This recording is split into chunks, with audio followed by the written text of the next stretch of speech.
Hey everybody, it's Leslie from GoToKitchens.com, and thanks so much for being here with me today. I'm going to lower my camera just a little bit. Hi, it's good to see you guys. Hello, Andrew. I hope you guys are having an amazing day. My name is Leslie. I have a website, Back for More. That's awesome.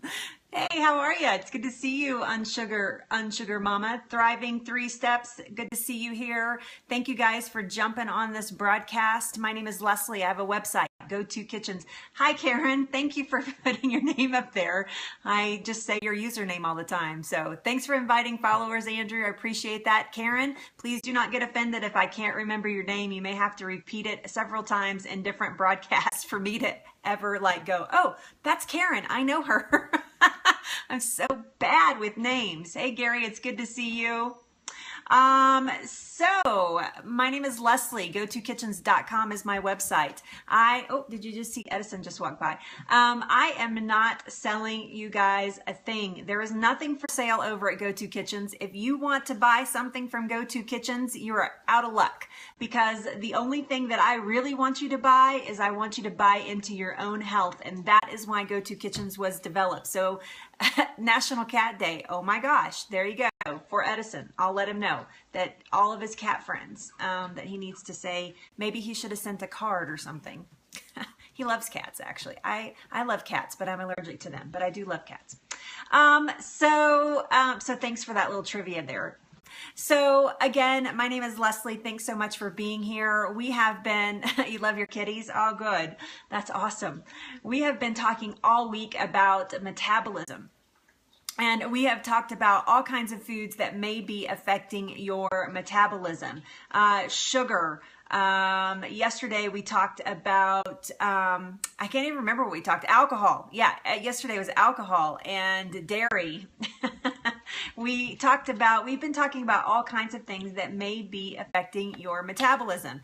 Today, we are going to actually talk about wheat and oil. So I like to, when I talk about oil, I like to talk about getting an oil change. Now, there's been a lot of media surrounding both of these topics. I mean, there's been tons of media surrounding these topics about wheat and about different types of oil and what they do to your bodies.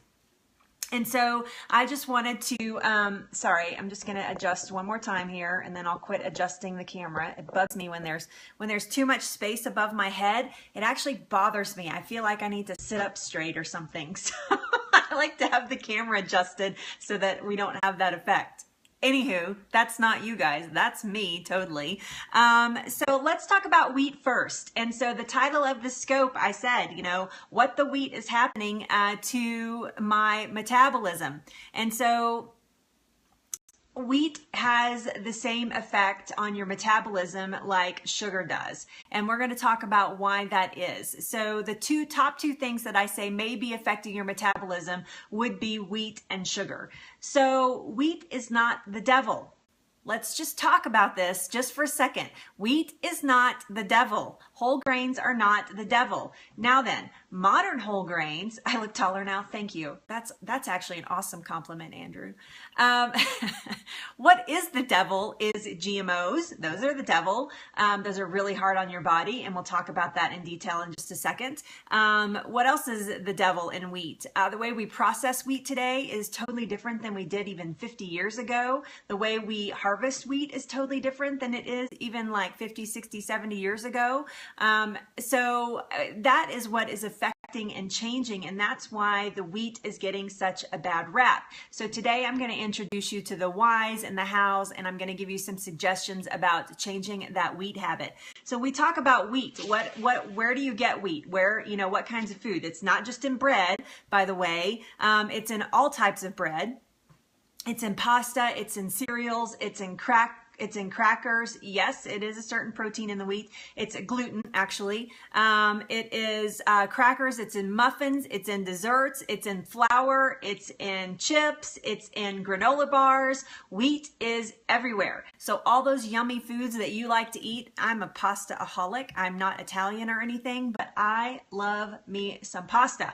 I love pasta, and it's been one of the hardest habits. I mean, I used to eat it like every day. I mean, I love pasta. And so no wonder I had like the little belly roll that I was trying to get rid of. I mean, holy cow. Of course it was. It was sitting right there. It was slowing my metabolism down to a screeching halt.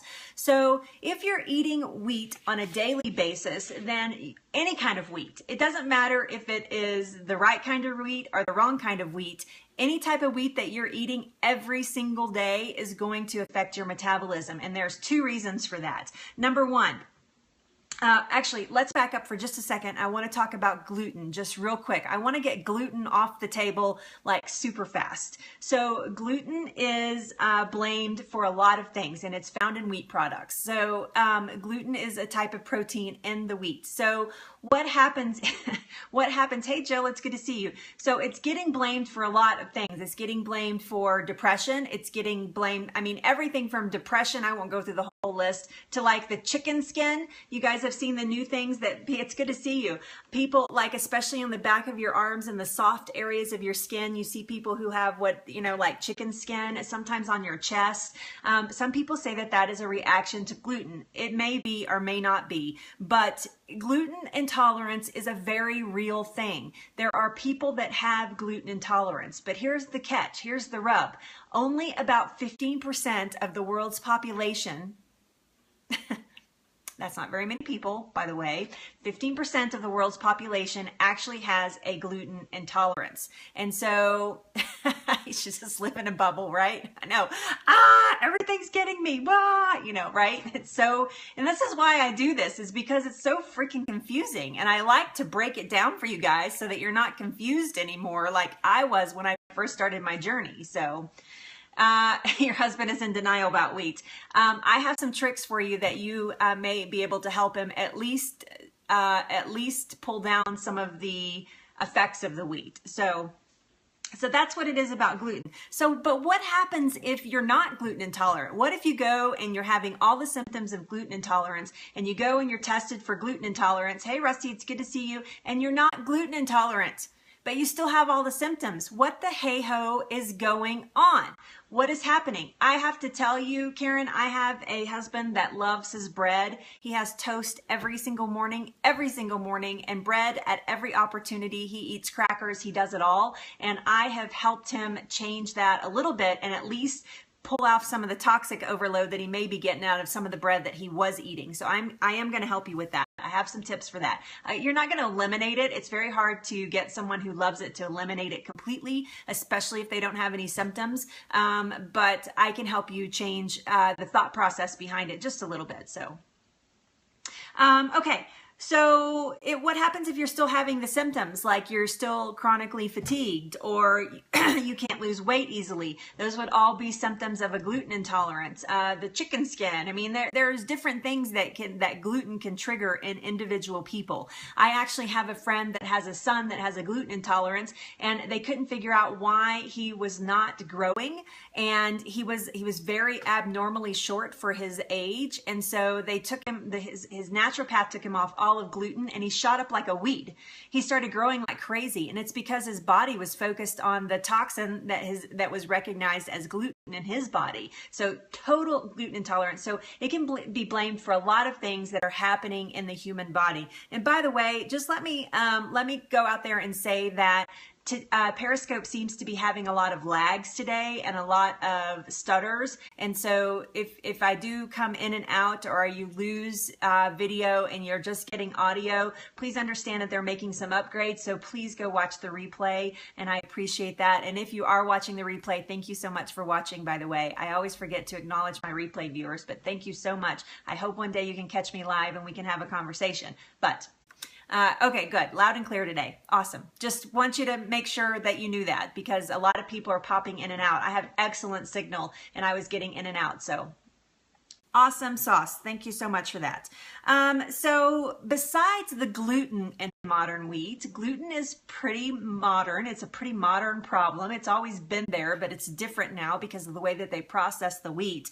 But let's get beyond the gluten. So beyond the gluten, what is contributing to wheat slowing down your metabolism? One of the big things is the starch in the wheat. Now, this is something that naturally occurs in wheat. There's not much you can do to change that.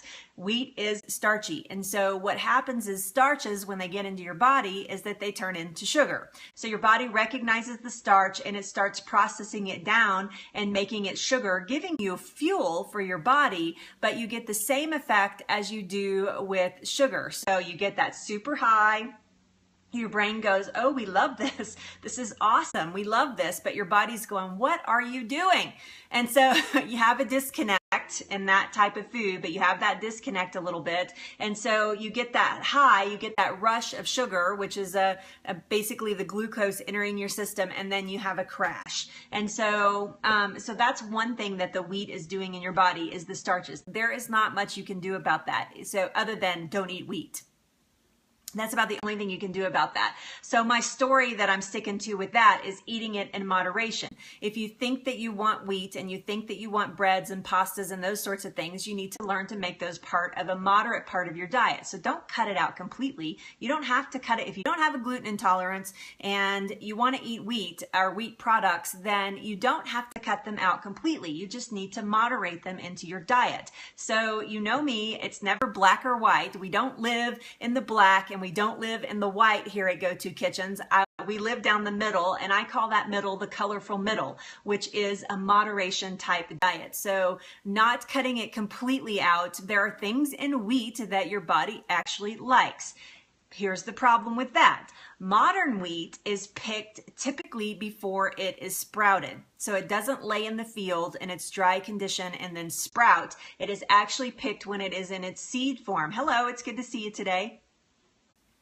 Yeah, right. It's right. I understand that completely. You can eat it to a point, but when you've eaten too much, your body kind of signals you. So yes, there are some of us, actually, there's not a few, there are a fair amount of us that can assimilate wheat just fine. It's just doing it in moderation. So, but the problem with wheat is that it gives you, again, that starch sends a signal that says, this is good. I want more.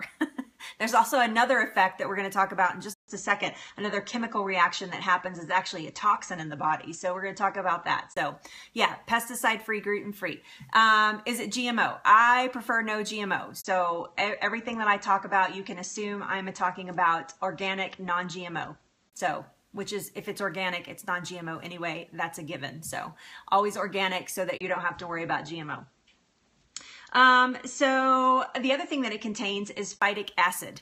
So wheat that has been picked at seed point and not at sprouted point and that's what modern wheat is that it's picked at seed and not at sprouted, for the most part. There's some exceptions to that, but it is picked when it is seed and not sprouted. And so it contains a large amount of phytic acid.